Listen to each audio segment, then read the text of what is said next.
Something that was always in the back of my head was, am I going to be able to witness my child's birth? I was planning to visit my family in Japan, and I had to cancel the flight a week before heading out.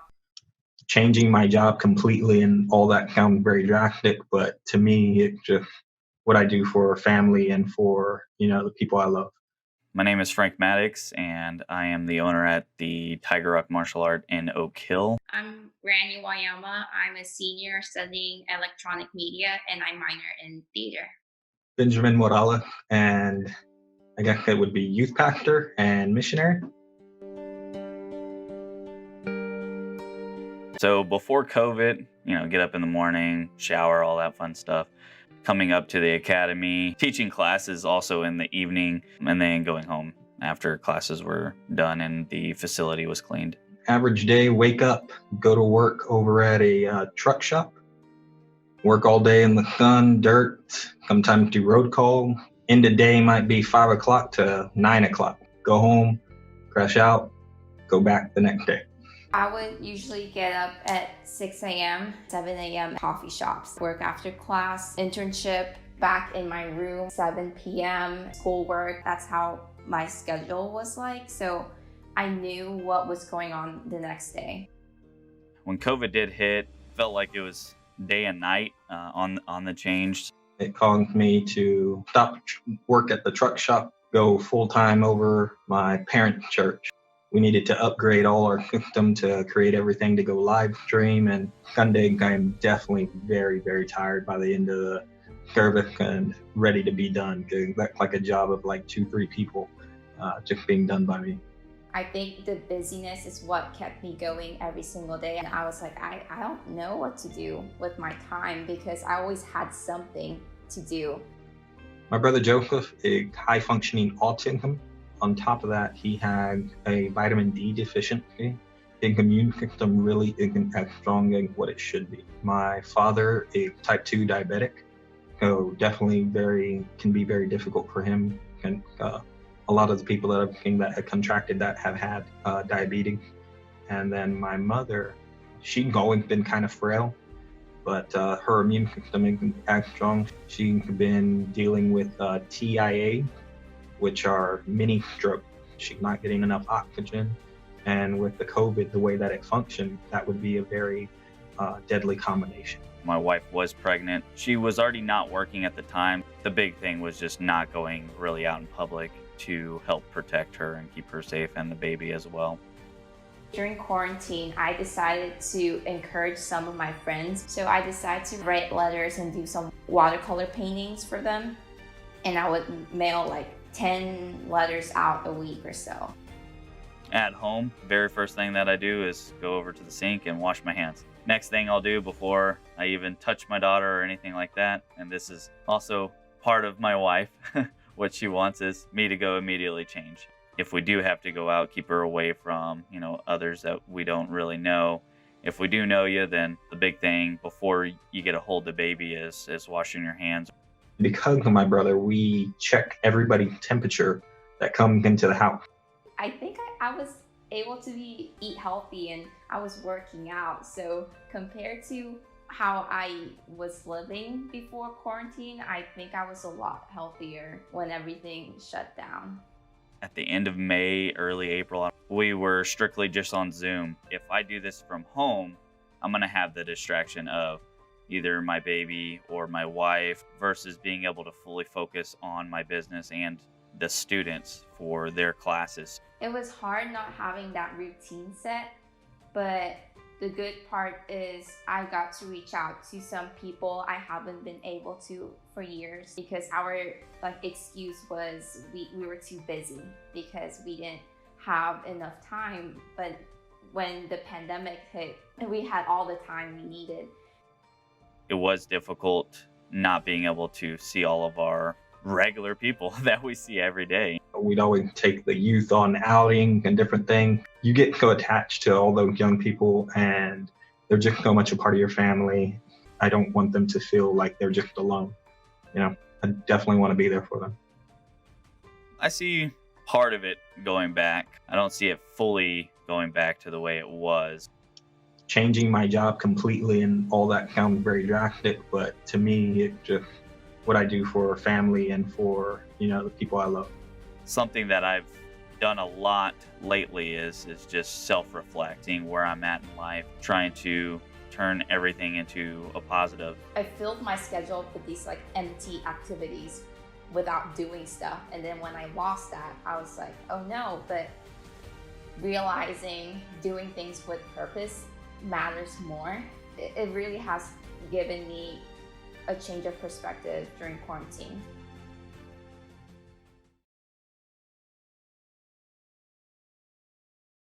The best way I could describe just trying to figure out how is this all going to work was I felt like I had just like thrown a bunch of puzzle pieces up in the air and they just fell to the floor and they were all scattered around. And there was a solution, but it was going to take a while to figure out how it all fit. I have a lot of friends who work in the industry and they're out of work right now because there's no touring shows. There's no concerts, there's nothing going on right now. My name's Dwight Marcus, but everybody knows me as Dewey. I am the scene shop supervisor at Texas State University for the Department of Theater and Dance. My name is Casey Seitz Brown, and I am an associate professor of dance in the Department of Theater and Dance here at Texas State.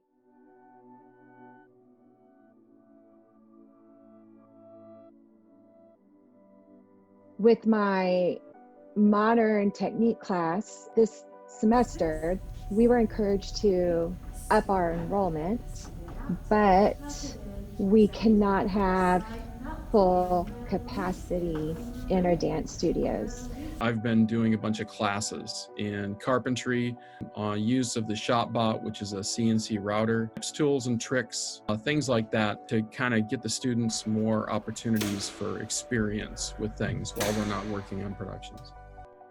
Lots of taping off these big squares so that everybody in their square has as much space to move in that square as possible.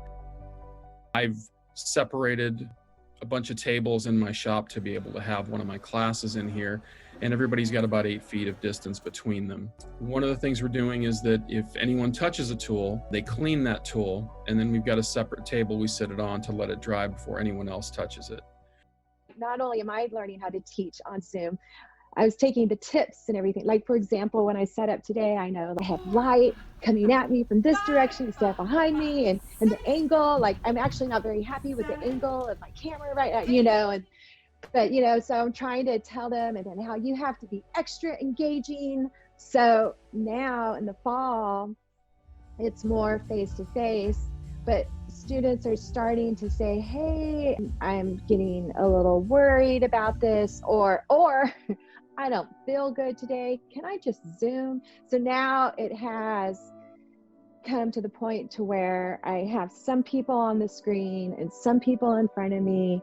And like if somebody in the classroom asks a question, I have to say, this is what they just asked. And just weird. It's exhausting. We're doing a lot of training, which I think is vitally important, that sometimes we don't get a chance to do because we're always on the treadmill with that next deadline, and we got to meet that deadline, So while I miss that sort of linear push, in a way, I've been embracing it. This summer, it's going to make me cry. Whew, I had a dream that I was in the dance studio teaching, and I was just teaching, and I'm sorry, I didn't mean to get so emotional, but I stopped and went, wait a second, we're in the studio. We just need to take a moment. And I swear I like kissed the mirrors, I kissed the floor. I was like, oh my God, this feels so good. We're in the studio, it's all in the past. And then I woke up and I start crying because it was just a dream, and we haven't gone back to that.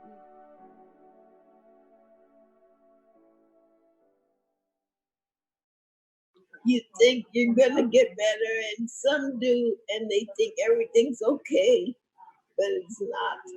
The thing that was probably the most hard to deal with is just the feeling of isolation.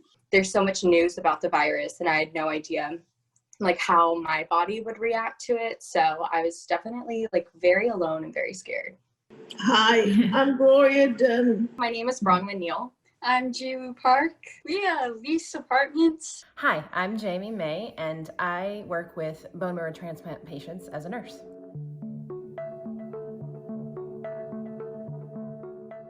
Actually, no, I do not know exactly where I contracted COVID from. They tried to keep us safe. They really did. I don't know how I contracted it. I worked in a hospital, so I very much could have contracted it there because we were working with COVID patients. I think the COVID came in through some staff who work here. So with our work, we were deemed as essential. With so many college students, they are asymptomatic. And so maybe someone came in, they didn't know it, and unfortunately we got it too. The first thing I felt was a lack of hunger and a lack of thirst, which is very something unknown to me because I've always been hungry. I had some congestion and cough, more like I had some allergy, sinus infection going on, but wasn't exactly sure. Well, I think we all kind of realized it once I started having symptoms. First thing that went through my mind was that I was more concerned with the people that I had potentially infected. I guess the first thing was fear that it was going to get worse. They always said it on TV, so many people had died. I just, for a while, kept expecting something really bad to happen. Definitely, being in a hospital, you're on the front lines when things like this come about. The population that I work with was of most concern because these are patients who have cancer. They may or may not have an immune system that can fight back. I remember not eating for days, even though they tried to give me like protein shakes and stuff like that, but I didn't want it. But I remember being so fatigued, like I had worked outside for hours. I started having trouble breathing, and those are about my main symptoms. I developed a headache that was with me a good 7 days. I take some herbal supplements, and so it smells like seaweed. It's very potent. And when I went to go take that supplement in the morning, I could not smell it at all. That was the scariest part, I will say. I mean, as far as for me, I really did not have any symptoms other than I was extremely tired and I couldn't taste or smell anything. Before, I was terrified. I think I got comfortable because I got tested positive, and then during the quarantine time, I was just like, oh, well, I'm just going to stay in my room and try not to infect anybody. I found out later that there was a lot of us that got sick. So they had the choice of sending us out, which I remember. And I said, no, don't send me out. I got very upset. I wanted to stay here. And so they quarantined a bunch of us in the part of the building here. When we got the call, they were like, just drink a lot of water, stay inside, don't go outside. And that was it. That was the only thing that I got. So I kind of panicked. It did help a lot that Jiwoo also had it because every day we would FaceTime each other and be like, and check in. What are we gonna watch today? And be like, how are you doing today? Like, how's your taste and smell? Well, my family also felt the distance more because they couldn't come and visit during the quarantine time. And I couldn't go outside. I couldn't join anybody at dinner. My dinners were still brought to me. It felt very isolating, even though I knew why it needed to be done. I don't think I'd ever want to do that again. I actually isolated more than 2 weeks. The residents here, some handled the quarantine okay. Some didn't handle it okay. Their health went down. they weren't the same as they were before the quarantine, and that has lingered. It wasn't an easy recovery for a few of them. For me personally, like I think about my parents and my grandparents that I could potentially give it to, and then it could leave something like very bad to them. So I just tell people to maybe think about others than themselves in this situation. Social distancing is being asked, the mask wearing, washing of hands, they really are things that you can do that will protect the public in general. My sleep pattern is a little better now than it was during the COVID. I'm certainly getting hungry now, so I'm eating a lot better. Maybe when the vaccine comes out, I hope that changes us back to a little normalcy.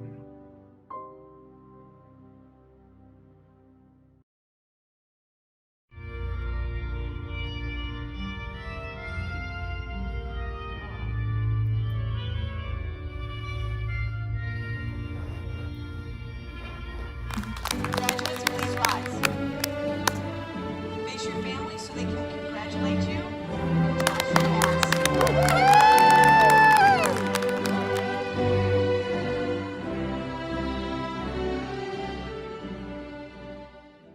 Alrighty, hi guys, my name is Kendra Perry. I am a 2020 graduate.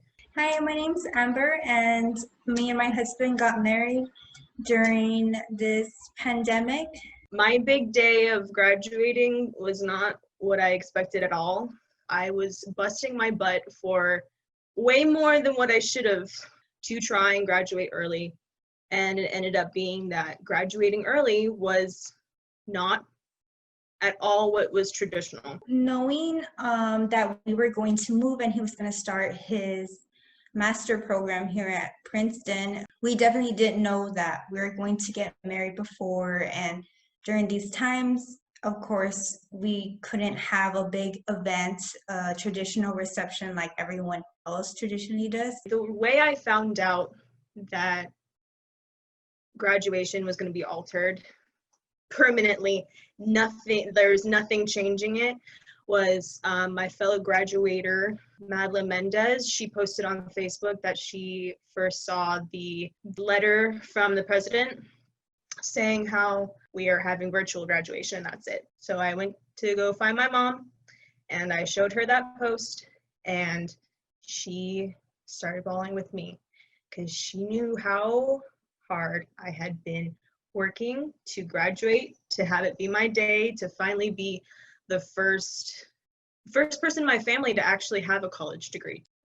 I mean, it sucked not having my family, all of my family there. It was just my immediate family, like my parents. So I wish I had all of my family and my best friends. I would have had them as bridesmaids, but I couldn't do that. We had it at the church, and we wanted to take as many precautions, everyone to wear the mask. Even I wear my mask while I walk down the aisle. We did only have 18 people in the church. Their limit of how many people were allowed was like 50, but I personally didn't want that many people. The bright side of it was how I celebrated my graduation.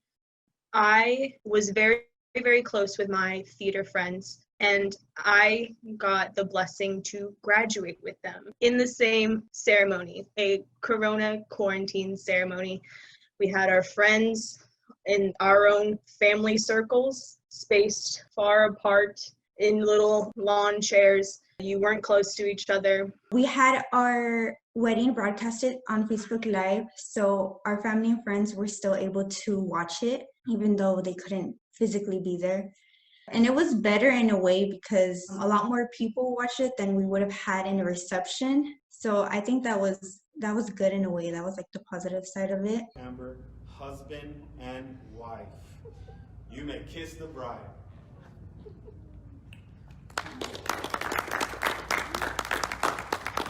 Family and friends, I present you the new newlyweds. We all got to sit and witness me and the other three of us graduate, walk down the stage get our diplomas from our parents. The College of Fine Arts and Communication at Texas State University awards a Bachelor of Fine Arts in Film Production to Kendra Perry. Overall, it was still one of the best days ever, and I still really enjoyed my time, and I enjoyed my time with my husband, my family. We all came together because we all came from the same place.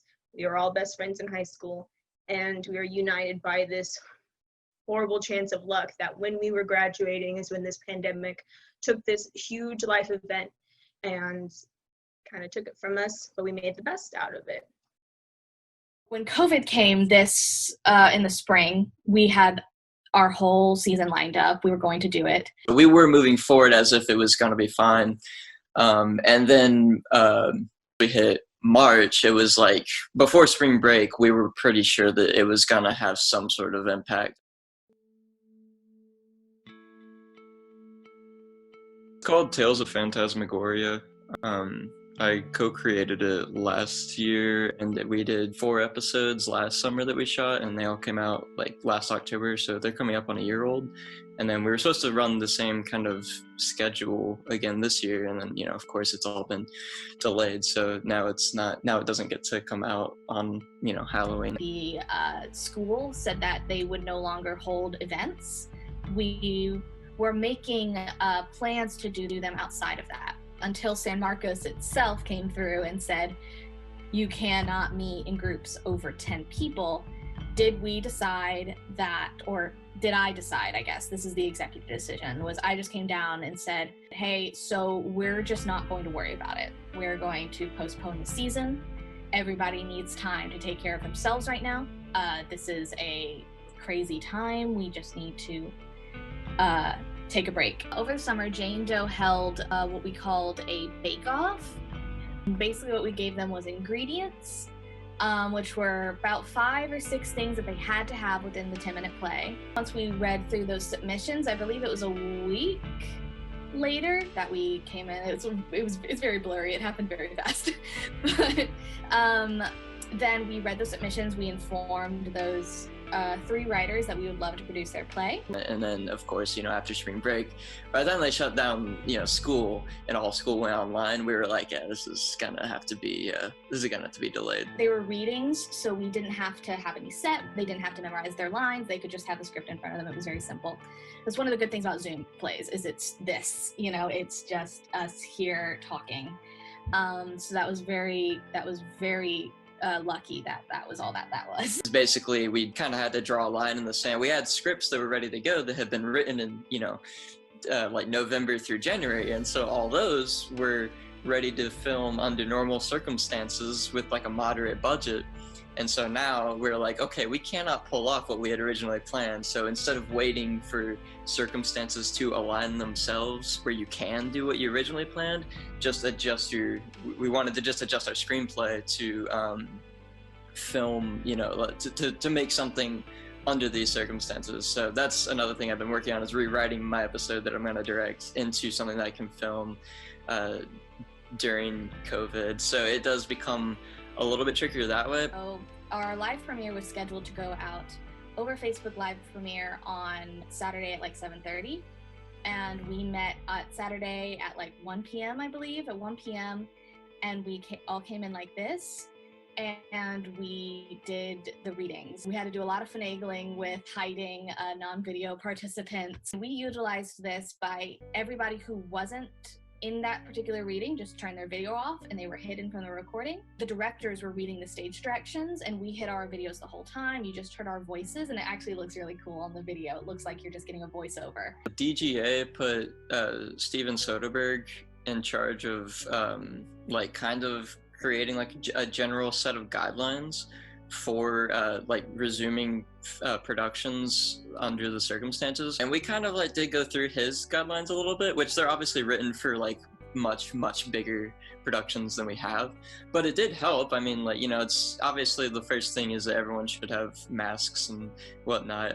The actors should have masks on between takes, between setups, and then it's about minimizing your crew. So you bring in that you have like your gaffer and your grips come in to set up your lighting setup. Well, then now your lighting setup is here and you're about to shoot, so you don't need your grips and your gaffer standing on the actual set, so you can send them somewhere else, so that way like your sound crew can now come in.